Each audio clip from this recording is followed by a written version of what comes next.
Lab lab বিভিন্ন 5টা দেশের কথা বলছে, তাদের সাথে বাংলাদেশের ল্যাবের সংযোগ আছে। ল্যাব অনেক ফিটের অনেক ফিটের ল্যাবে নাই। আমি দেখি ফিট নিয়ে আসি সাথে খুলিয়ে সাথে ফাঙ্কাল সাদা হয়ে আছে। তাদের কি কোনো পরীক্ষাগার আছে?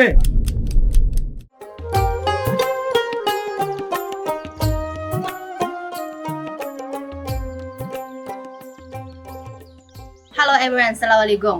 I'm Summer Lee from China. Thanks for the invitation of Asta.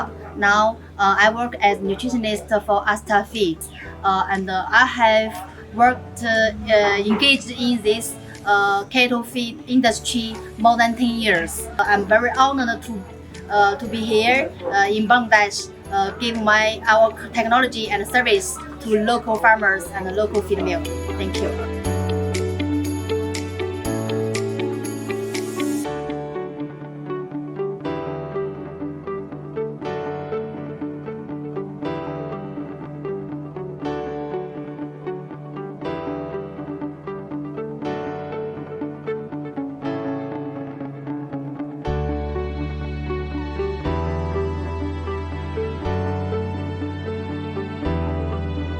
এখান থেকে একদম এই পর্যন্ত ধরবোটা নেব, একদম লেজের শুরু এখানে।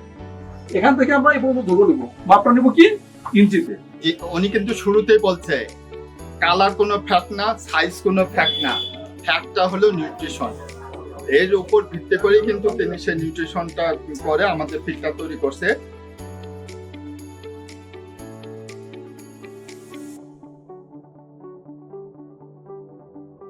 বর্তমান যে ফিটটা আছে না আপডেট ফিট, প্রথমে যে ফিটটা পাইছেন দেখা গেছে যে একটা গাভী আগে বাইপ্রো খাওয়া হয়েছে 16 লিটার দুধ, এই আস্তা খাওয়া হয়েছে 17 লিটার দুধ। আবারও সেই ফিটটা নিয়ে আসা আগে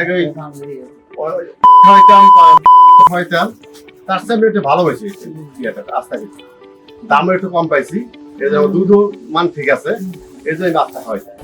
এই ফিটটা মোটামুটি ভাবে গরু খাওয়ার উপযোগী এবং গরু খাইবে। এই ফিটটা আপনারা নিয়ে পরীক্ষা করে দেখতে পারেন। আমার কথা এটা আপনি বললো ফিটকে খায় না হয় দেখি, তাহলে আমি সর্বশেষ বললাম তো এই ফিট আপনারা ব্যবহার করবেন। কেন ফিট তো ভালো।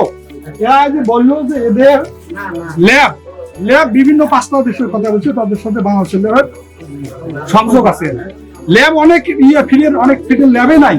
আমি দেখি ফিট নিয়ে আসি সাথে খুলিয়ে সাথে ফাঙ্কাল সাদা হয়ে আছে। তাদের কি কোনো পরীক্ষাগার আছে? তাদের ম্যানেজমেন্টের ঠিক নেই, বুঝলেন না? যেহেতু এরা কথা দিল, আমরা এদের কথার উপর বিশ্বাস করি, অবশ্যই আস্থা দিচ্ছি। ইনশাআল্লাহ।